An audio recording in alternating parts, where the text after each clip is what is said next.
Salam sejahtera dalam kasih Yesus Kristus. Shalom.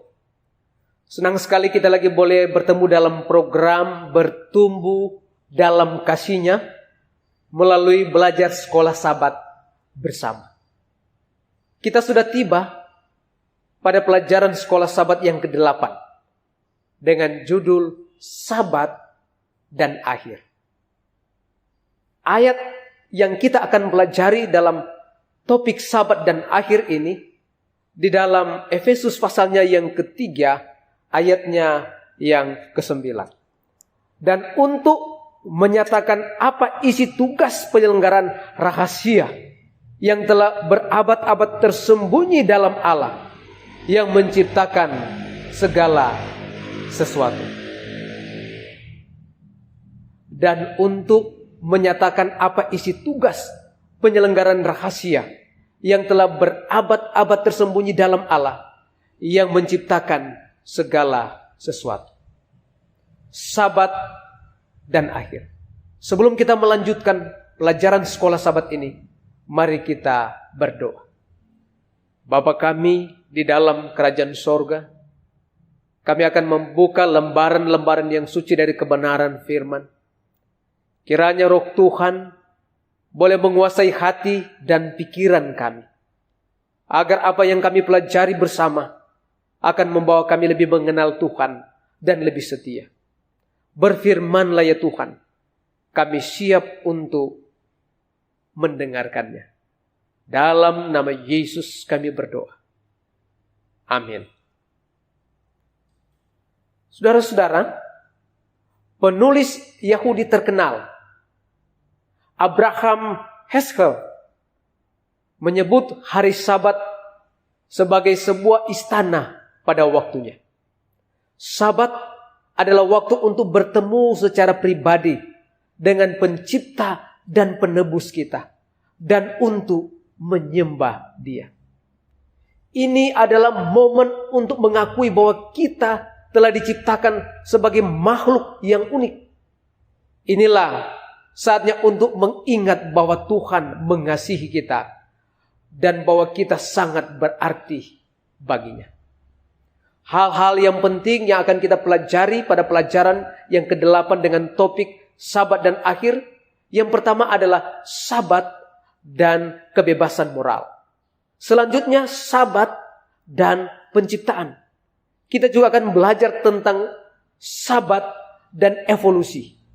Lebih daripada itu, kita akan menggali lebih dalam lagi tentang Sabat dan akhir zaman. Dan yang terpenting, pelajaran sekolah Sabat ini berbicara tentang Sabat dan kekekalan. Mari kita lihat Sabat dan kebebasan moral. Di dalam Roma pasalnya yang ke-14 ayat yang ke-10, sebab kita semua harus menghadap takhta pengadilan Allah. Tuhan akan menilai semua orang. Karena itu ia menganggap setiap orang bertanggung jawab secara moral atas tindakannya sendiri. Kita, saya dan saudara bertanggung jawab di hadapan Tuhan atas semua yang kita lakukan dan apa yang kita pikirkan. Mengapa Allah berhak meminta pertanggungjawaban kita atas cara kita menggunakan kebebasan moral kita? Kenapa? Karena Allah adalah pencipta kita dan Dia membuat hukum moral atau 10 perintah yang menentukan keputusan moral mana yang benar. Ini kita bisa baca juga di dalam Yakobus 2 ayat 8 sampai ayatnya yang ke-12. Perintah keempat yaitu Sabat mengingat kita akan alasan mengapa kita harus memelihara hukum.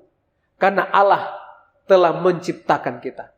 Kita bisa lihat itu dalam Keluaran 20 ayatnya yang ke-8 sampai ayatnya yang ke-11 tentang hukum yang keempat. Dan saat ini kita akan belajar juga tentang Sabat dan penciptaan. Kalau kita baca di dalam Kejadian pasal 2 ayatnya yang ketiga, lalu Allah memberkati hari ke-7 itu dan menguduskannya. Karena pada hari itulah ia berhenti dari segala penciptaan yang telah dibuatnya itu. Saudara-saudara yang kami kasihi dalam Yesus Kristus, setelah menyelesaikan penciptaan bumi dan semua makhluk hidup di atasnya, Tuhan menciptakan satu hari, hari Sabat. Dalam Kejadian pasal 2 ayat 1 sampai ayat yang ketiga. Sabat diciptakan untuk dunia tanpa dosa. Itu adalah momen hubungan khusus dengan Tuhan. Setelah dosa, Sabat menjadi istimewa karena beberapa alasan. Jadi setelah manusia jatuh dalam dosa, tetap hari Sabat itu menjadi hari yang istimewa. Alasannya adalah tanda kesetiaan kepada Sang Pencipta. Kenapa istimewa? Karena itu menunjukkan kesetiaan kita kepada Khalik Pencipta alam. Selanjutnya mengingatkan kita bahwa kita ini adalah anak-anak Tuhan. Bahkan mendorong kita untuk beristirahat di dalam Tuhan dan bersukacita di dalam Dia. Bahkan hari Sabat itu istimewa setelah kita jatuh dalam dosa, pengingat akan penebusan Kristus untuk kita. Memungkinkan kita untuk bersukacita dalam kebaikan Tuhan. Ini momen spesial untuk berbakti kepada Pencipta dan Penebus kita.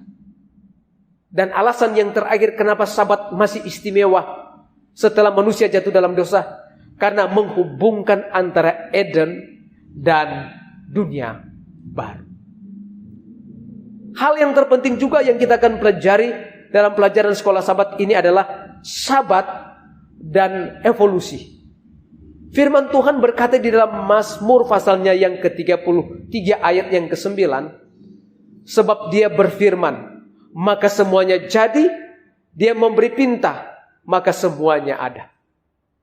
Alkitab menjelaskan bagaimana Allah menciptakan dunia. Kata Ibrani untuk hari atau yom selalu digunakan untuk periode 24 jam. Tidak ada pengecualian.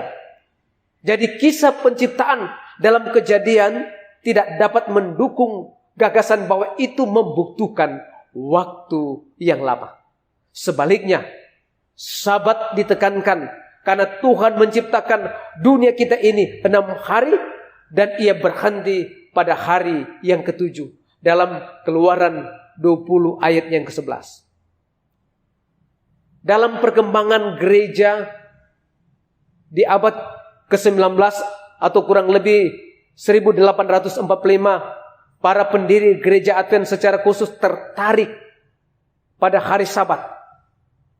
Tetapi di abad yang sama, kurang lebih 1859, teori evolusi muncul pada saat yang sama dan menyerang landasan hari Sabat. Setan telah mencoba untuk menghancurkan tugu peringatan penciptaan ini dengan memunculkan teori evolusi. Artinya bahwa diciptakan secara sederhana dan memerlukan jutaan tahun baru terjadi perubahan di dalam ciptaan itu. Dan itu bertentangan dengan hari Sabat atau 6 hari Allah menciptakan dunia ini, dan pada hari yang ke-7 Ia berhenti memberkati dan mengkuduskannya. Ellen G. White dalam tulisannya Patriarchs and Prophets chapter 9 halaman 112, Alkitab tidak mengenal usia yang lama di mana bumi perlahan-lahan berevolusi dari kekacauan. Dari setiap hari berturut-turut penciptaan, catatan suci menyatakan bahwa itu terdiri dari petang dan pagi, seperti hari-hari yang lain setelahnya. Pada akhir setiap hari diberikan hasil karya Sang Pencipta.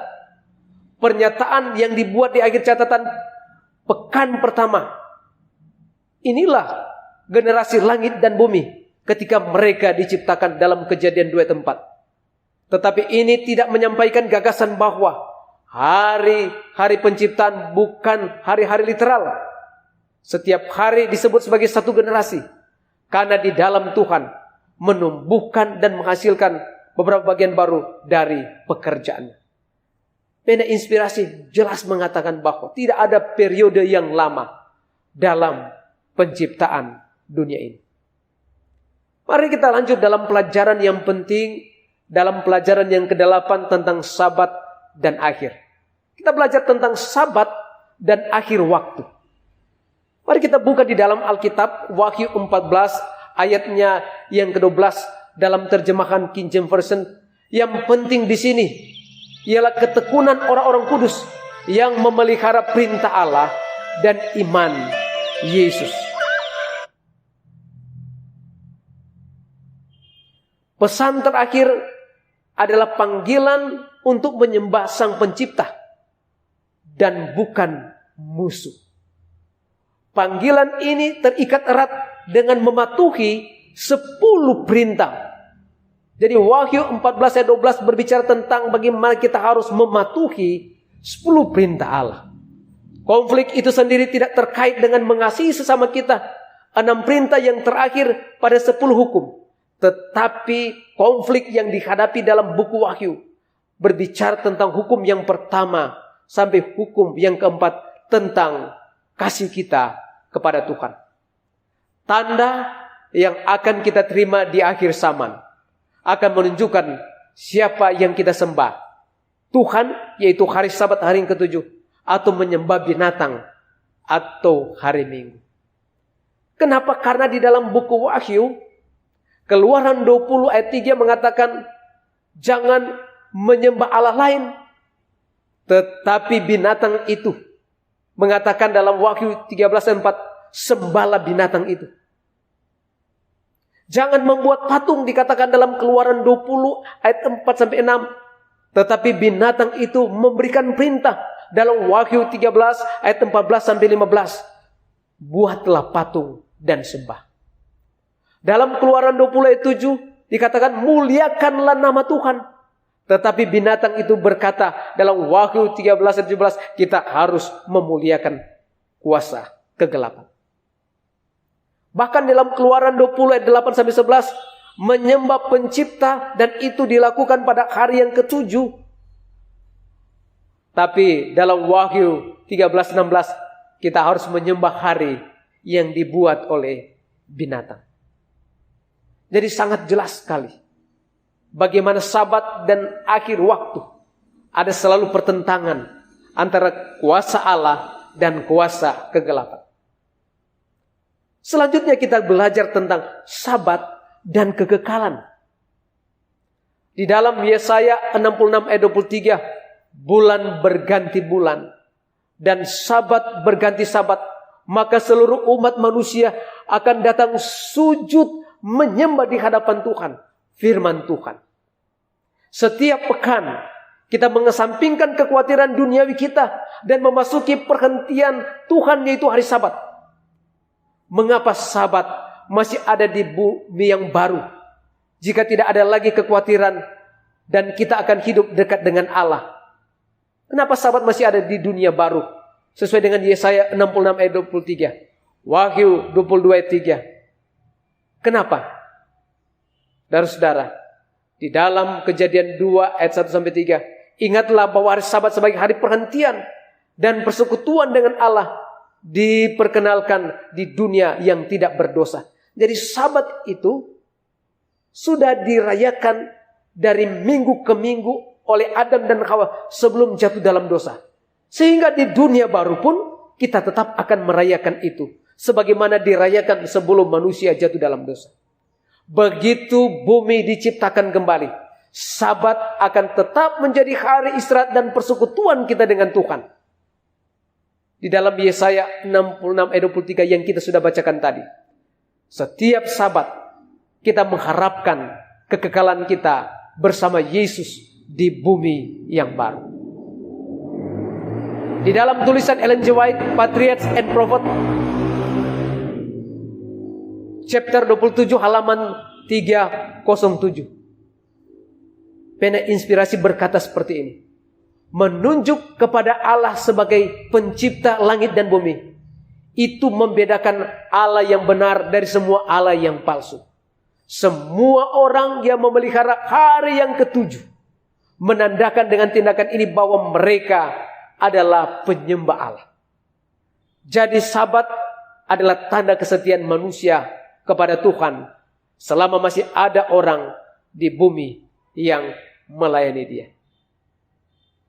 Senang sekali kami boleh memberikan pelajaran tentang Sabat dan akhir pada pelajaran yang ke-8.